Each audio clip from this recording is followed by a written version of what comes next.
2024 సార్వత్రిక ఎన్నికలు ముగిశాయి. బీజేపీ నేతృత్వంలోని ఎన్డీఏ కూటమి 293 సీట్లు దాటగా కాంగ్రెస్ నేతృత్వంలోని ఇండియా కూటమి 232 సీట్లను సాధించి గట్టి పోటీ ఇచ్చింది. దీంతో గెలిచిన వారంతా పార్లమెంట్లో అడుగుపెట్టేందుకు సిద్ధమవుతున్నారు. ఈ క్రమంలో ఎంపీలకు నెల నెలా జీతం ఎంత, కేవలం జీతం మాత్రమే కాకుండా ఇతర సౌకర్యాలు, అలవెన్స్లు ఏమైనా ఉన్నాయా అనే దానిపై నెటిజన్లు తెగ సెర్చ్ చేస్తున్నారు.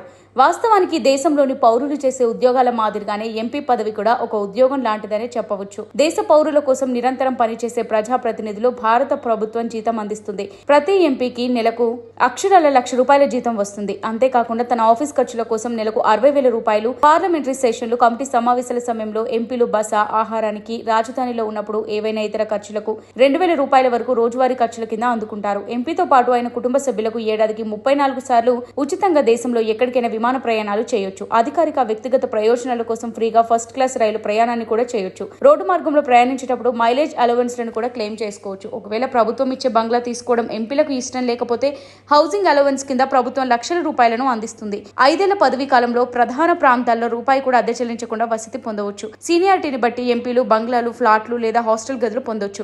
అధికారిక వసతిని ఉపయోగించకూడదని భావిస్తే ఆయా ఎంపీలు నెలకు ₹2,00,000 హౌస్ అలవెన్స్ లభిస్తుంది. ఎంపీలకు వైద్యపరమైన సౌకర్యాలు కూడా ఉంటాయి. ఎంపీతో పాటు ఎంపీల కుటుంబాలకు కేంద్ర ప్రభుత్వ ఆరోగ్య పథకం కింద ఉచిత వైద్యాన్ని పొందవచ్చు. పదవీ కాలం ముగిసిన తర్వాత కూడా మాజీ ఎంపీలు పెన్షన్ పొందొచ్చు. ఒకసారి పార్లమెంట్లో పనిచేసిన తర్వాత నెలకు 25,000 పెన్షన్ పొందుతారు. ప్రతి అదనపు సంవత్సర సేవకు వారికి నెలకు 2,000 ఇంక్రిమెంట్ అందుతుంది. అంతేకాదు ఏడాదికి 1,50,000 ఉచిత టెలిఫోన్ కాల్స్ చేసుకోవచ్చు. తాము నివాసాలు, కార్యాలయాల్లో ఉచిత హైస్పీడ్ ఇంటర్నెట్ సేవలు వినియోగించుకోవచ్చు. ఏటా 50,000 యూనిట్ల వరకు ఉచిత విద్యుత్తో పాటు 4,000 లీటర్ల వరకు ఉచితంగా నీరు కూడా వినియోగించుకోవచ్చు. ఇవి ఎంపీగా ఎన్నికైతే కలిగే ఫలితాలు.